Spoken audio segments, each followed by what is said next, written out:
할렐루야. 아멘. 여러분, 지난 한 주간도 하나님의 은혜로 승리하셨을 줄로 믿습니다. 제한적이긴 하지만 이렇게 또 함께 대면 예배를 드릴 수 있어서 얼마나 감사한지 모릅니다. 이제 목양실에 제가 있다 보니까 성도님들이 서로 얼굴을 보면서 반가워하는 그런 모습들, 그 소식들이, 소리가 들려오는 걸 보면서 얼마나 제 마음도 기쁨이 있는지 모릅니다.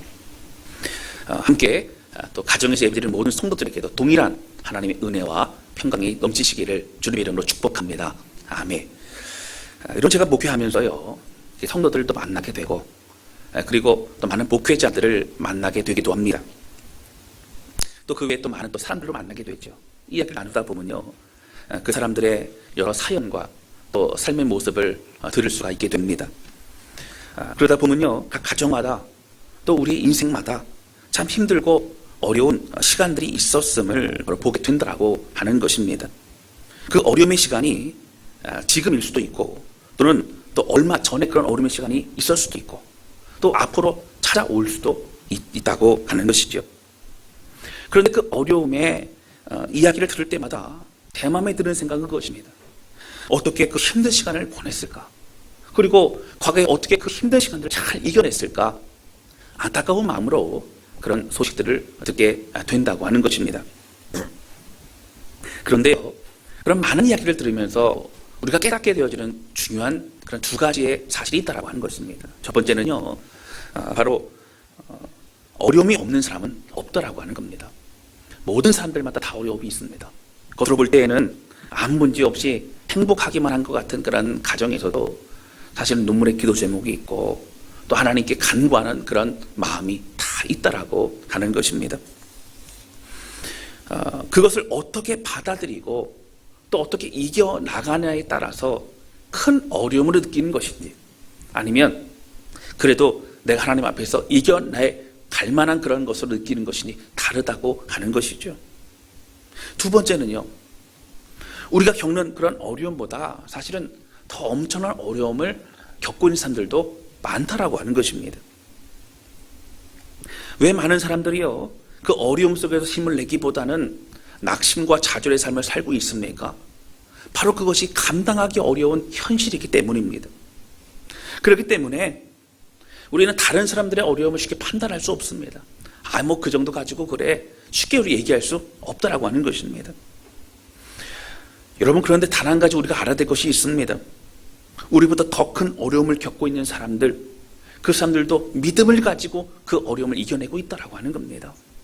여러분, 우리도 이겨낼 수 있다는 겁니다. 우리도 힘을 낼 수 있다는 겁니다. 할렐루야. 아멘. 그 어려움 속에서 많은 사람들은 다시 오늘을 살 힘을 내어서 파이팅 하면서 그때 주어진 그 삶을 살아가고 있습니다. 이것은 다른 사람들의 이야기를 들으면서 오히려 나에게 이 큰 어려움이 나도 이겨낼 수 있구나, 나도 주님 붙잡고 나아갈 수 있구나, 그런 결단과 힘을 얻게 된다라고 하는 것입니다. 여러분들, 우리 모두에게요, 다가오는 이 어려움의 현실은 사람을 가리지 않습니다. 또 언제 어려움이 찾아올지도 모릅니다. 이것은 비단 그리스도인들에게도 동일합니다. 그래서 어려움을 극복하는 방법을 우리는 성경을 통해서 배워야 합니다. 오늘은 다윗의 이야기를 하려고 합니다. 다윗은 고난의 인생이었습니다. 다윗은 고난의 인생을 그러나 행복의 인생으로 바꾼 그러한 사람이었다라고 하는 것입니다. 저는 오늘 이 말씀을 통해서 함께 예배드리는 모든 성도들이요, 고난의 인생이 행복의 인생으로 바뀌어지는 그런 은혜를 누리는 이 시간 되실 수 있기를 주님의 이름으로 축원합니다. 할렐루야. 아멘. 첫 번째 함께 나누기 원하는 것은요, 주 안에서 살아가는 인생이 될 때에 우리는 힘을 얻을 수 있다라고 하는 것입니다. 여러분, 오늘 본문의 말씀 시편 27편은 다윗이 쓴 시입니다. 다윗은요, 어떤 상황 속에서 이 시를 썼는지 사실 정확히 나오지는 않습니다. 근데 한 가지 분명한 것은 무엇이죠? 어려움 속에 있다라고 하는 것이죠. 여러분, 2절 말씀 보실까요? 2절 말씀 보시면 우리 같이 읽겠습니다. 2절입니다. 시작. 악인들이 내 살을 먹으려고 내게로 왔으나 나의 대적들, 나의 원수들인 그들은 실족하여 넘어졌도다. 아멘. 여러분, 악인들이요 내 살을 먹으려고 내게 왔다라고 하는 거예요. 여러분, 사실 얼마나 무서운 얘기입니까? 그 정도로 어려움이 있다라는 겁니다. 3절 말씀 보실까요? 3절 보시면 군대가 나를 대적하여 진칠지라도 라고 나옵니다. 군대가요 진치쳤다는 얘기는 전쟁이 벌어지기 일보 직전에 그런 상황입니다. 여러분, 전쟁이라는 것은요 사실 정말 만만하면 일어나기 어렵습니다. 또 군대가 적군이 와 있다 할지라도 우리가 저 정도 적군이면 충분히 이길 수 있어 라고 한다면 걱정되지 않습니다. 그런데 지금 다윗이 말하고 있는 것은 이스라엘이 싸우기 어려운 상황입니다. 그런 어려운 상황, 또 다시 다윗 자신으로 말한다면 나를 힘들게 하는 그 대적들이 나보다 너무 엄청난 힘을 가지고 있는, 대항하기 어려운 그런 상황이라고 설명하고 있는 것이라고 하는 것입니다. 6절입니다. 6절 보시면 이렇게 나와요. 이제 내 머리가 나를 둘러싼 내 원수 위에 라고 나오죠. 나를 원수들이 둘러싸고 있다는 겁니다. 사면초가의 어려움에 빠져 있는 그런 다윗을 우리는 말씀을 통해 확인할 수 있습니다. 그런데 여러분, 사실 다윗의 인생을 살펴보면서 참 많이 더 힘든 인생을 살았던 거 우리는 알고 있습니다. 골리앗을 무너뜨렸다는 이유로 사실 잘한 일이죠. 그런데 사울은 천천히요 다윗은 만만이라 많은 그런 백성들이 다윗을 칭송하면서 사울이 시기의 마음을 갖게 됩니다. 악한 마음이 그 안에 들게 되죠. 그러면서 이제 다윗을 죽이려고 하고 10여 년의 참 긴 인생을 다윗은 쫓기며 살아가야만 했습니다. 그가 왕이 되어서도요 아들이 반역을 일으키고 또 아들끼리 어떻게 해요? 서로 칼부림이 일어나고 참 고통스러운 그런 시간들도 많이 있었습니다.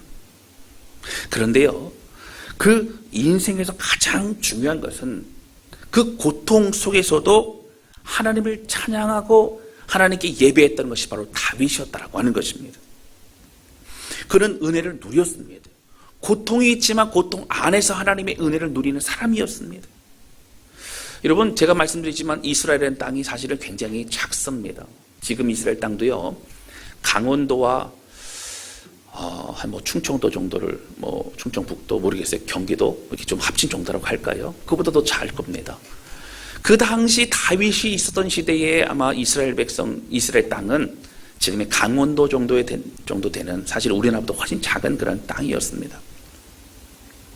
여러분, 그러한 곳에서 도망 다니는 거 쉽지 않죠. 숨을 곳 만만치 않습니다. 다윗을 발견하고 왕에게 다윗이 여기 숨어 있습니다라고 말한다면 아마 현상금을 받고 또 그런 칭찬을 받았을 수도 있습니다.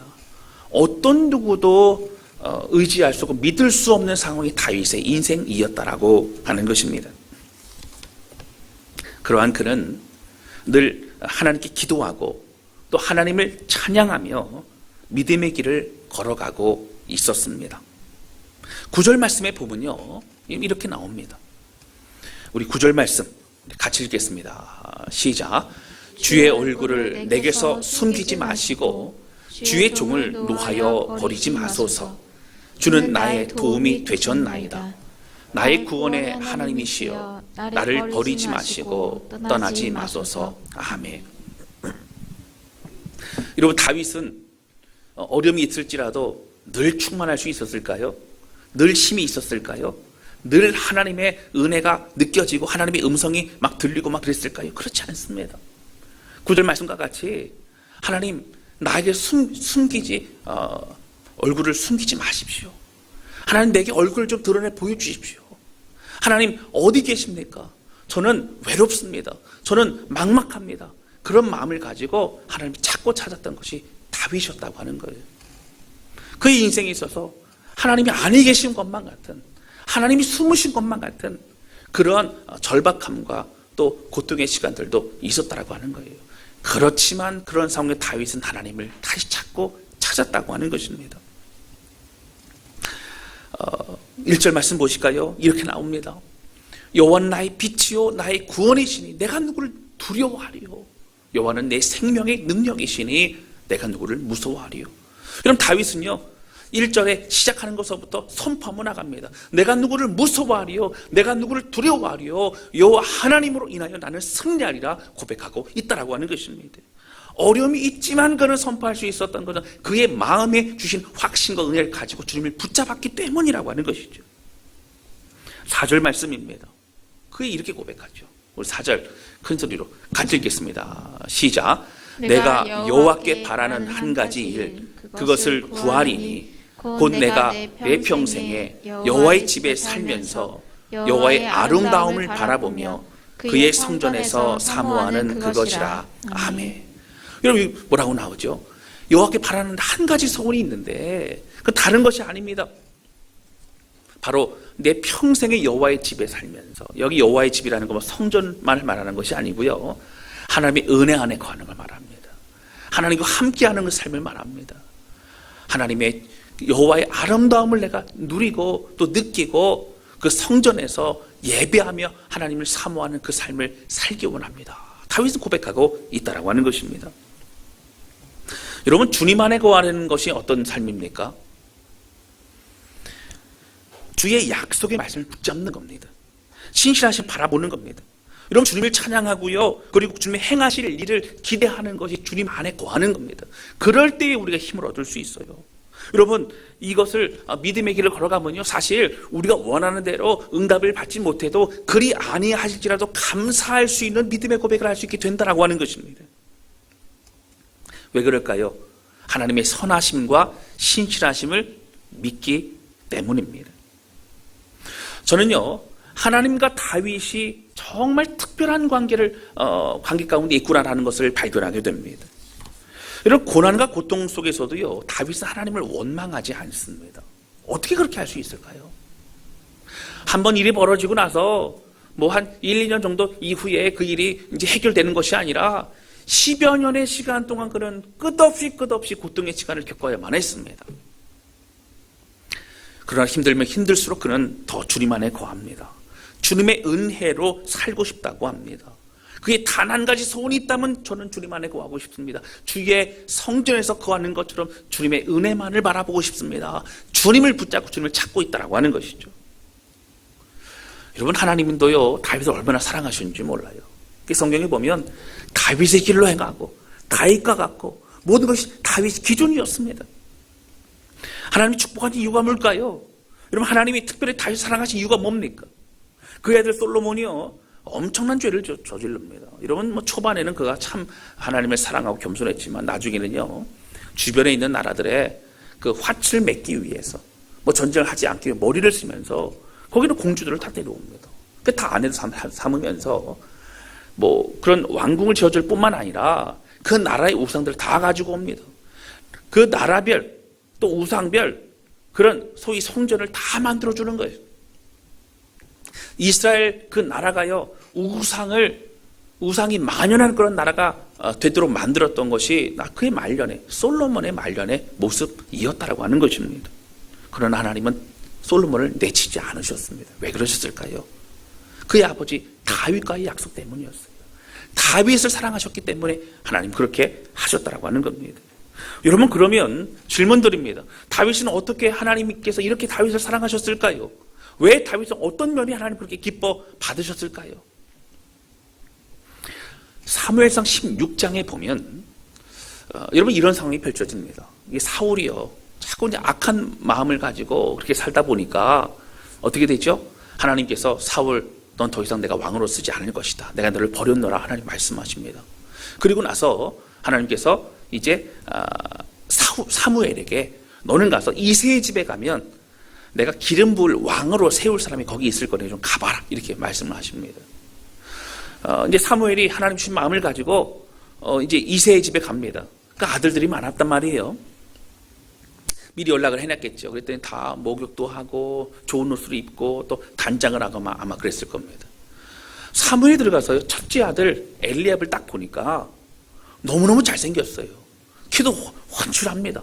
그러니까 마음에 감동이 오는 거예요. 그래서 하나님이 찾는 사람이 이 사람이겠구나라고 생각을 하게 됩니다. 바로 사무엘 16장 6절 말씀 보시겠습니다. 자, 6절 우리 한 목소리로 우리 같이 읽겠습니다. 시작.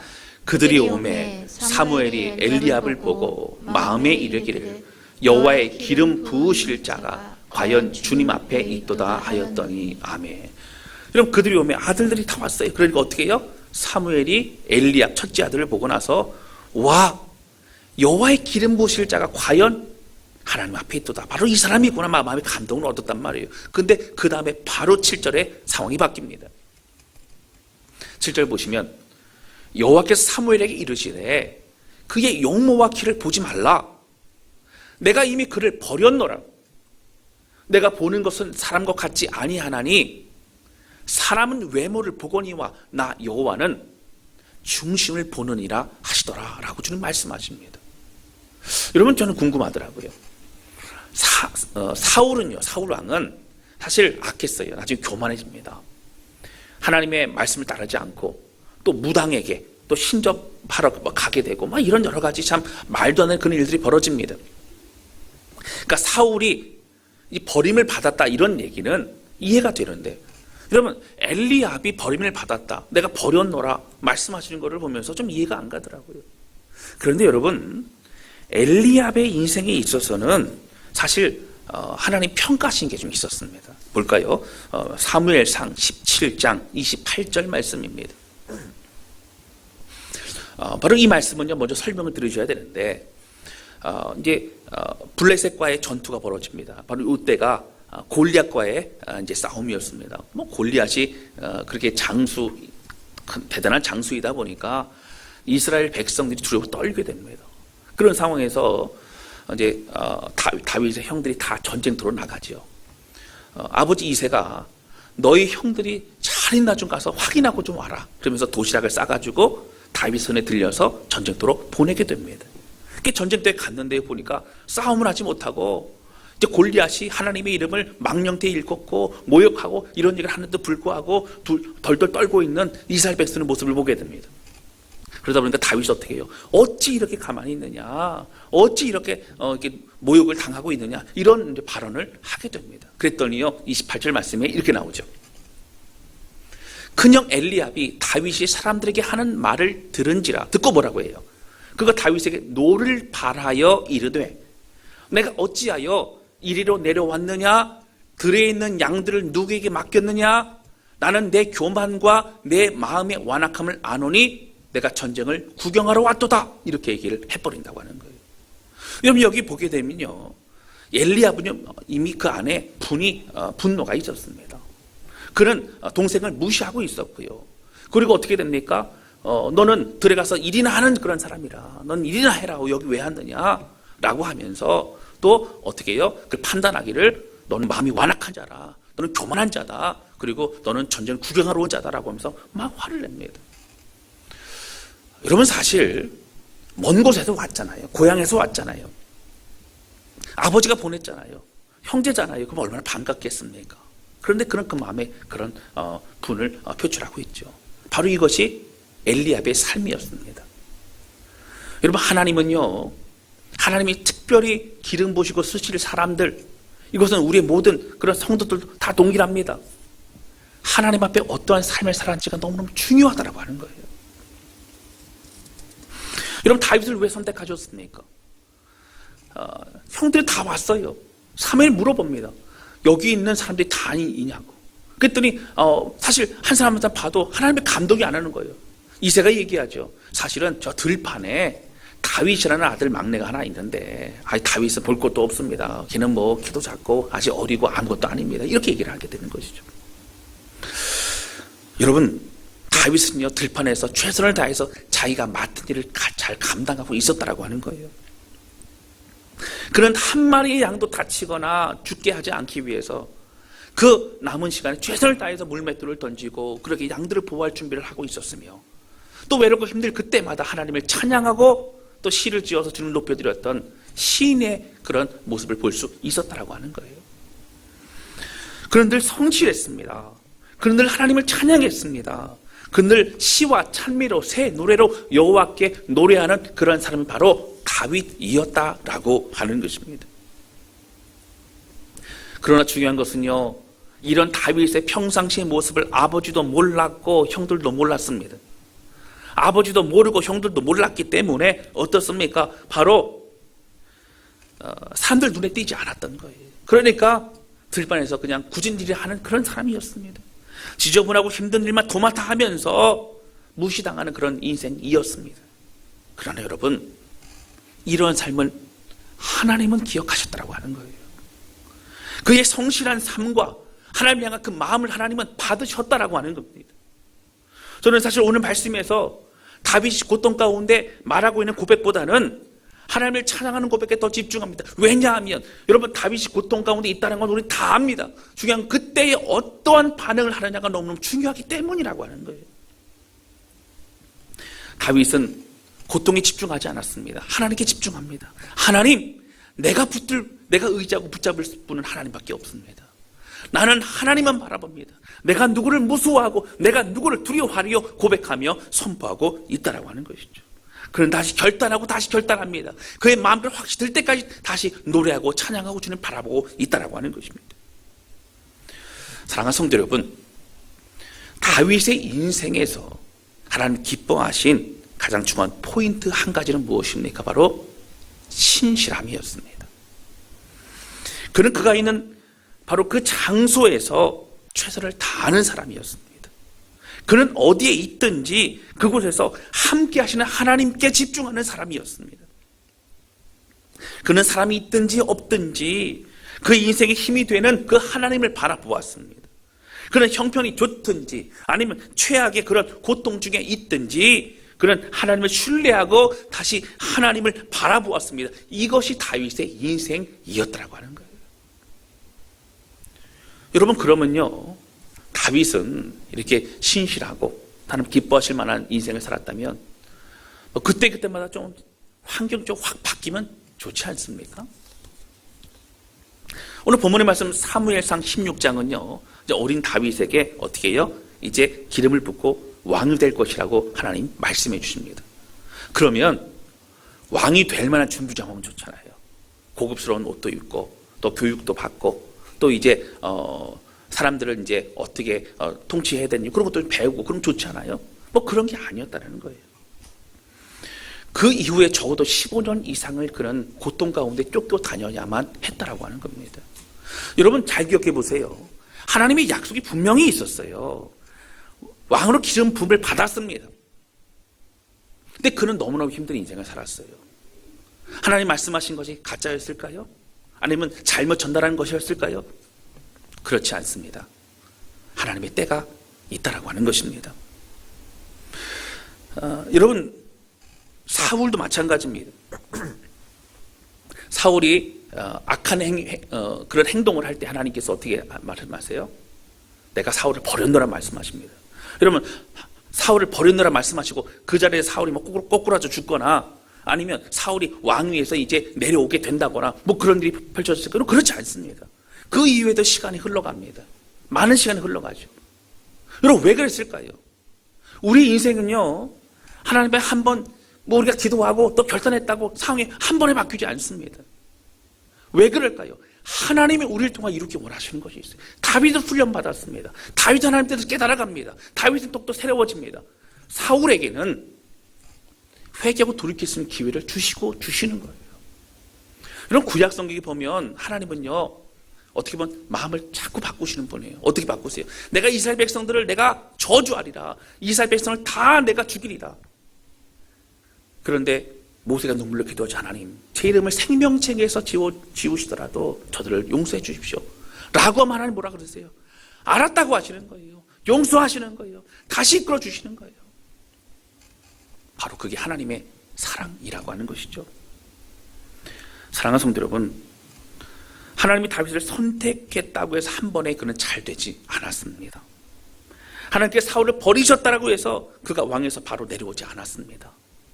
그들에게 시간이 주어졌고 그 시간을 어떻게 보내느냐에 따라서 그들의 인생은 완전히 달라졌다라고 하는 거예요. 그런데 하나님은요, 다윗의 그러한 변함없는 그 신실함을 지켜보고 계셨다라고 하는 것입니다. 사랑하는 성도 여러분, 고난 중에도요, 믿음으로 바라보는 다윗이 될 수 있었던 것은 요즘 말로 말하면 내공이 쌓이고 쌓여졌기 때문이라고 하는 겁니다. 영적인 내공입니다. 영적인 근육입니다. 영적인 경험입니다. 여러분, 이제 운동을 해서 근육이 생기면요, 나중에 기가 막힌 때에 힘을 발휘할 수 있는 그때가 오는 거예요. 힘들고 어려울 때에, 그때에 더 큰 힘을 쓸 수 있게 되는 것입니다. 그러한 것이 쌓일 수 있었던 것은 변함없이 하나님 앞에 마음을 들이면서 그가 신실하게 믿음의 고백을 하고 순종하였기 때문이라고 하는 것입니다.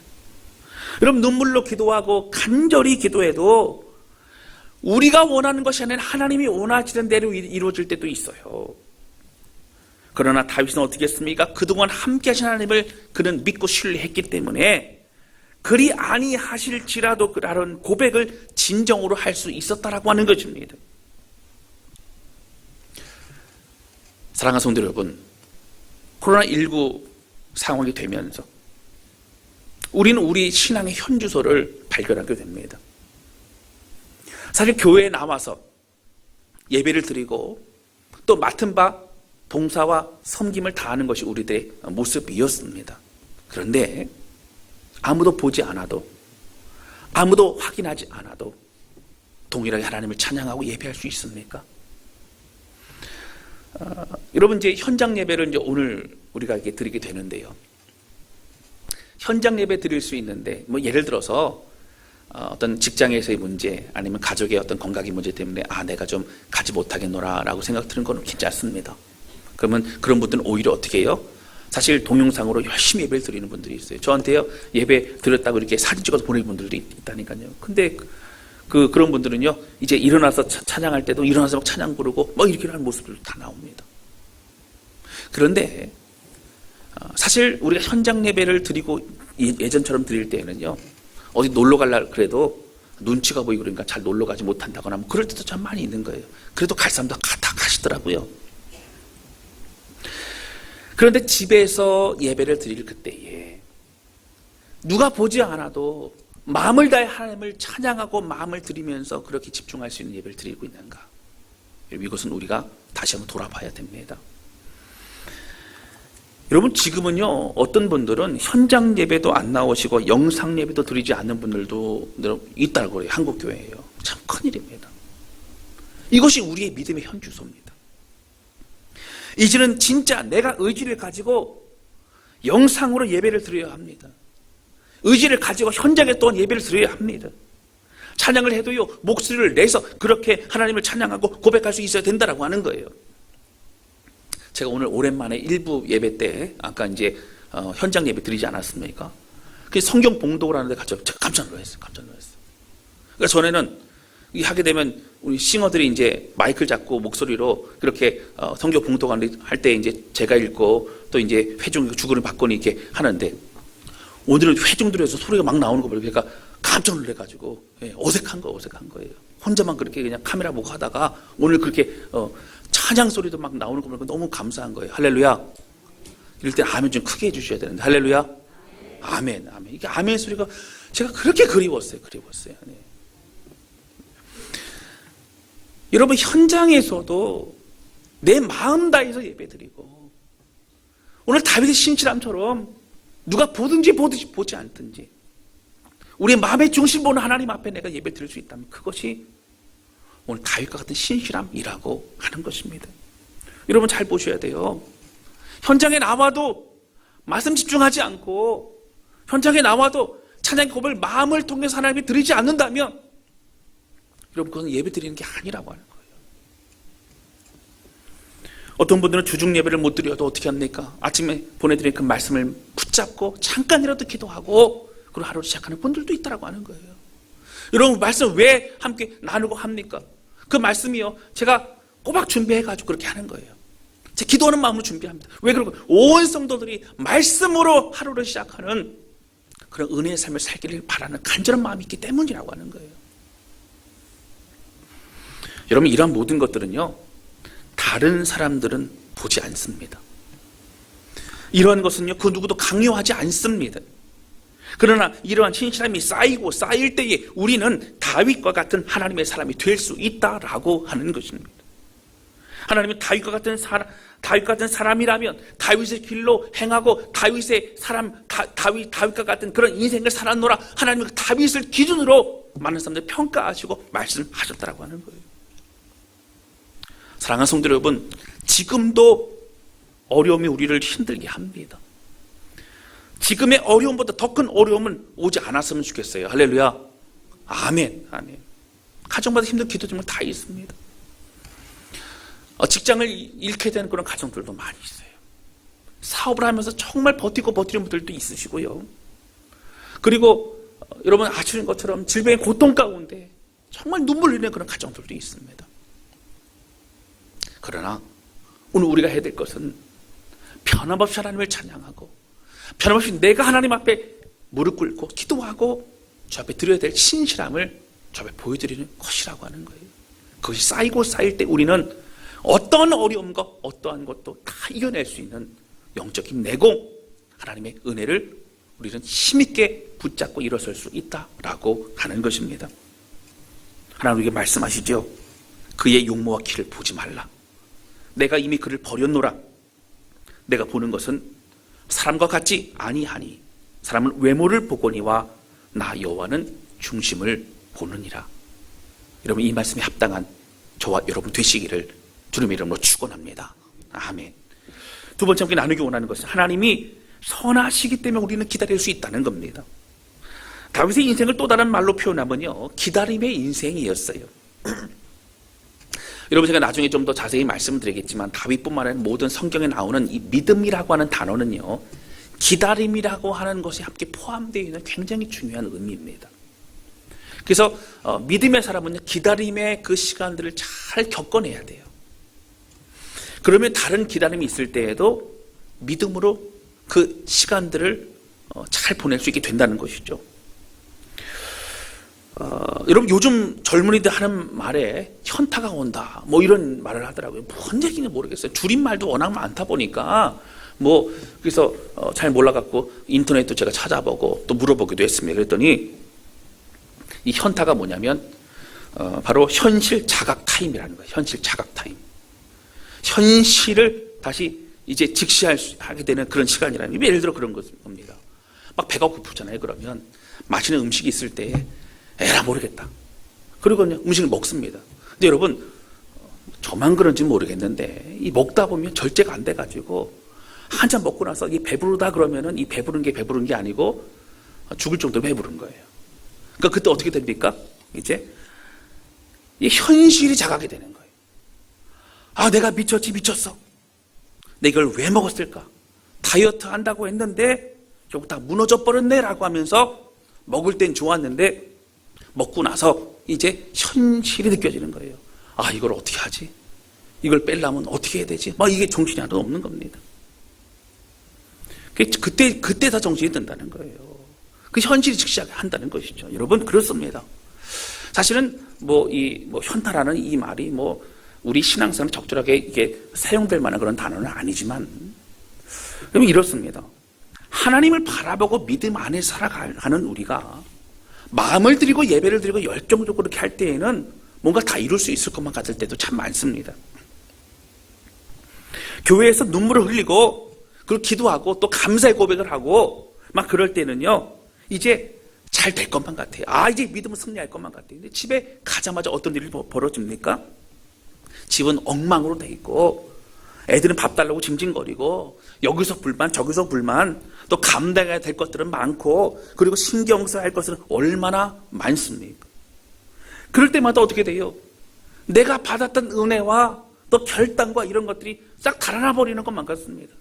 아, 내가 뜨겁게 기도하고 나는 하나님 앞에 마음을 드렸던 것들은 현실하고는 맞지 않구나, 그런 생각이 들 때도 있을 수 있다라고 하는 것입니다.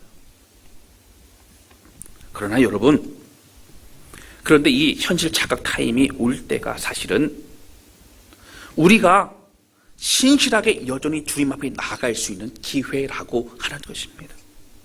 다윗은 이럴 때마다 하나님을 붙잡았습니다. 다윗은 이럴 때마다 더 신실하게 하나님 앞에 서 있었습니다. 그래서 그의 삶은 신실함일 수 있었다라고 하는 것입니다.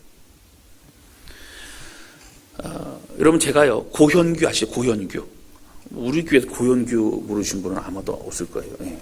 우리 현경이도 여기 있고 우리 고창희 선도 저기 계신데 그 현규가요 제가 옛날 사진을 보게 되면 얼마나 귀여운지 몰라요. 어릴 때 곰돌이 얼마나 귀여운지 몰라요.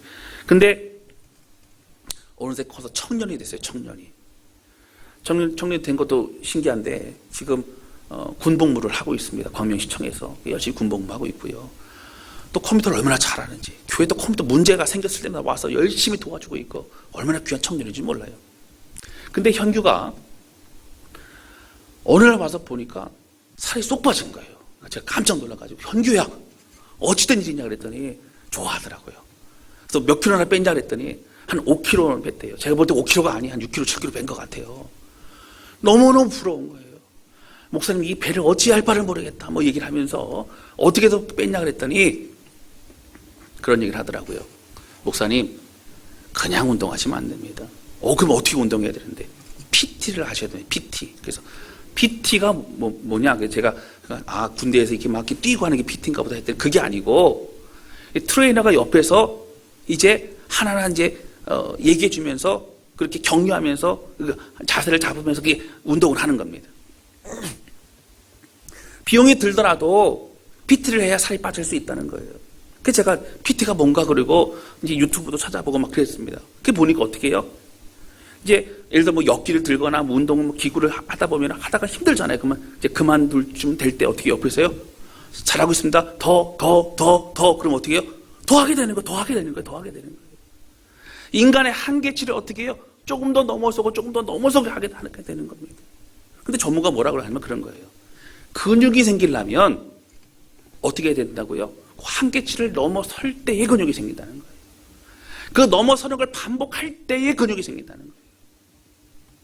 저는요, 그 얘기를 듣고 생각하면서 우리의 영적인 내공, 우리의 영적인 근육에 대해서 생각해 보게 됩니다. 여러분, 그렇습니다. 여러분, 우리가요, 사실, 살아가다 보면은 내가 내 한계치인 것만 같다. 내 믿음의 분량은 이것만 같다라고 생각할 때 참 많죠. 그러나 그때마다 우리의 트레이너인 성령님께서 뭐라고 하세요? 조금만 더 할 수 있어. 조금만 더 기도하자. 조금만 더 인내하자. 조금만 더 믿음으로 기다리자. 말씀하신다고 하는 거예요. 여러분, 그 주님의 음성을 들으면서 조금 더 영적인 내공, 영적인 근육을 길러가는 그러한 여러분 되실 수 있기를 주님의 이름으로 축원합니다. 할렐루야. 아멘. 여러분, 우리가 믿음이 있지만 한계치가 이제 올 때마다 이제 우리가 더 그 순종함으로 더 인내함으로 우리 더 성장하는 사람이 될 수 있습니다. 13절 말씀이에요. 다윗은 이제 마무리하면서 이런 고백을 합니다. 13절 볼까요? 우리 큰 소리로 같이 읽겠습니다. 시작. 내가 산자들의 땅에서 여호와의 선하심을 보게 될 줄 확실히 믿었도다. 아멘. 여러분, 산자들의 땅이 뭐예요? 우리가 사는 날 동안 여호와의 선하심을 보게 될 줄을 내가 확실히 믿었도다. 지금은 힘들고 어렵지만 분명히 하나님의 선하심으로 우리를 응답하시고 인도하시를 나는 믿었도다. 여러분, 믿었기 때문에 확실히 믿었기 때문에 어떻게 할 수 있어요? 14절입니다. 우리 14절 큰 소리로 같이 읽겠습니다. 시작. 너는 여호와를 기다릴지어다. 강하고 담대하여 여호와를 기다릴지어다. 아멘. 다윗 하나님을 믿었기 때문에, 신뢰했기 때문에, 또 그는 신실한 삶을 살아갔기 때문에 하나님을 기다릴 수 있었다라고 하는 것입니다. 여러분, 우리 뜻이 아닌, 내 뜻이 아닌, 그리 아니하셔도 우리가 주님을 신뢰할 수 있는 것은 내 뜻이 아닌 다른 응답이어도 하나님은 가장 선하게 인도하시는 그 길이기 때문이라고 하는 거예요. 그래서 우리는 기다릴 수 있습니다. 우리는 인내할 수 있습니다. 우리는 힘들고 어려운 그 자리에서 오히려 더 무릎 꿇고 주님을 찬양할 수 있다라고 하는 거예요. 그리고 지금 우리도 견딜 수 있다라고 하는 겁니다. 하나님의 선하시고 신실하심을 믿지 못한다면 고난의 그 시간은 고통의 시간이 될 수밖에 없습니다. 두려울 수밖에 없습니다. 그러나 하나님이 신뢰하며 우리에게 주어진 이 시간을 잘 이겨내시기를 주님의 이름으로 축복합니다. 여러분 어떻게 해요? 신실하게 사람이 보든지 보지 않든지 내가 해야 될 일들을 잘 감당하는 거예요. 여러분 진짜 신앙은요, 사람이 보든지 보지 않든지 체크하든 체크하지 않든지 말씀 묵상하고 또 예배도 드릴 수 있고 또 기도할 수 있고, 그럼 그것이에요. 요즘 어떤 분이 그러시더라고요. 목사님, 요즘은요 직장 가도 어디 가도 식기도하는 사람 전혀 볼 수가 없다는 거예요. 그래서 식기도를 왜 안 하는 것 같습니까? 그랬더니 아마도 다른 사람이 쳐다보니까 또 기독교인이라고 하는 것이 불편할 것 같아서 그런 사람들이 있다고 그렇게 얘기를 하는 겁니다. 그럼 우리 특수요원이 아닙니다. 우리 숨어서 신앙생활하는 사람 아니에요. 우리가 여러분 담대하게 내 삶을 주 앞에 드리면서 기도하고 말씀 보고 또 순종함으로 주님 허락하죠. 그 길을 걸어가는 우리 모두가 되시기를 주님 이름으로 축원합니다. 여러분 결론적으로 말씀드립니다. 다윗은 힘들고 어려웠던 인생이었지만 그는 행복한 그런 사람이었습니다. 왜 그랬을까요? 어떤 형편이든지 주님 안에 있었기 때문에 그는 행복한 인생이었습니다. 그 은혜를 우리 모두 함께 누리면서 신실함으로 주의 길을 걸어가는 저와 여러분 되실 수 있기를 주님의 이름으로 축원합니다. 할렐루야, 아멘. 우리 시간 찬양 주 앞에 드리면서 기도한 시간을 갖도록 하겠습니다.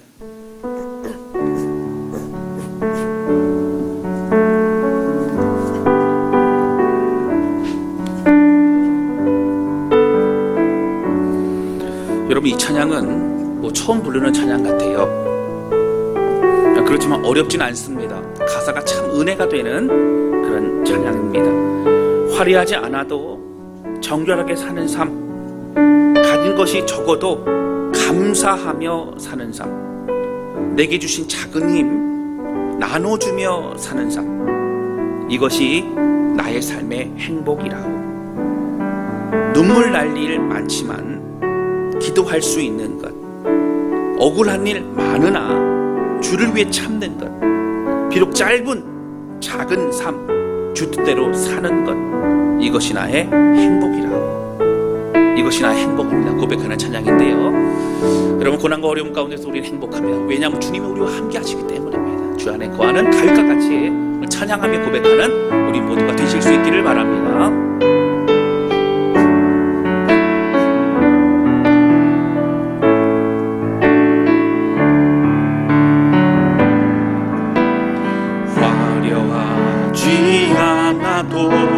정결하게 사는 삶, 가진 것이 적어도 감사하며 사는 삶, 내게 주신 작은 힘 나눠주며 사는 삶, 이것이 나의 삶의 행복이라.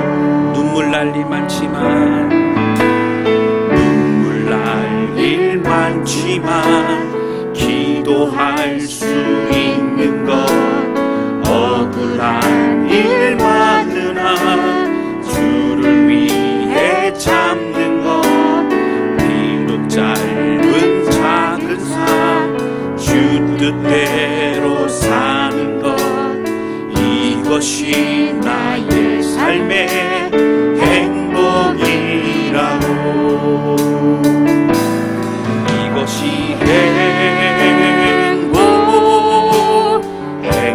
행복이라고.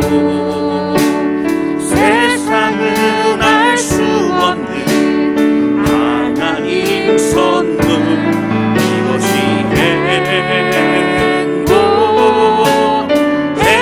행복이라고. 하나님의 자녀로 살아가는 것,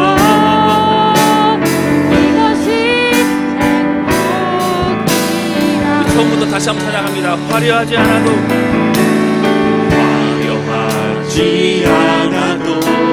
정결하게 사는 삶, 가진 것이 적어도 감사하며 사는 삶, 내게 주신 작은 힘 나눠주며 사는 삶, 이것이 나의 삶의 행복이라고.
기도했으면 좋겠습니다. 기도하실 때 하나님 아버지, 때로는 버거워서 어떻게 해야 될지 알지 못하는 그런 힘들고 어려운 일들이 우리에게 찾아올 때도 참 많이 있습니다.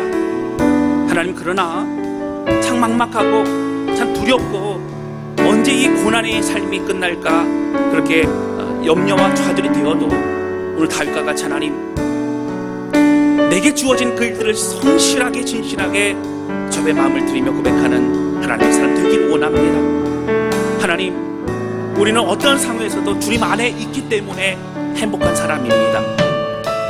화려하지 않아도 정결하게 살 수 있는 것, 가진 것이 없어도 감사하며 사는 것, 내게 주신 작은 힘 나누어주며 살아가는 것, 눈물 날 일 많지만 기도할 수 있는 것, 억울한 일 많으나 주를 위해 사는 것, 하나님, 이 모든 것이 우리에게 행복입니다. 하나님, 우리를 붙잡아 주셔서 우리 간절한 마음으로 주신 말씀 기억하면서 주님의 결단하며 고백하기 원합니다. 우리 같이 기도하시겠습니다. 하나님 아버지의 고백하며 기도합니다. 하나님, 우리과 같이 어려움 중에서도 믿음으로 주님 바라보며 신실하게 영적인 내공, 영적 근육을 길러가는 우리의 그리스도는 붙드시고 인도해 주시기를 원합니다. 때는 지치고 힘듭니다. 좌절됩니다. 막막합니다. 하나님 안에 계신 것만 같고 하나님 얼굴을 가리우신 것만 같습니다. 그러나 하나님, 오늘 고백하며 기도하오니 우리가 믿고 시간에 하나님, 내가 누구를 무서워하고 내가 누구를 두려워하리, 하나님이 나의 하나님이시고 우리 하나님을 고백하며 나아갑니다.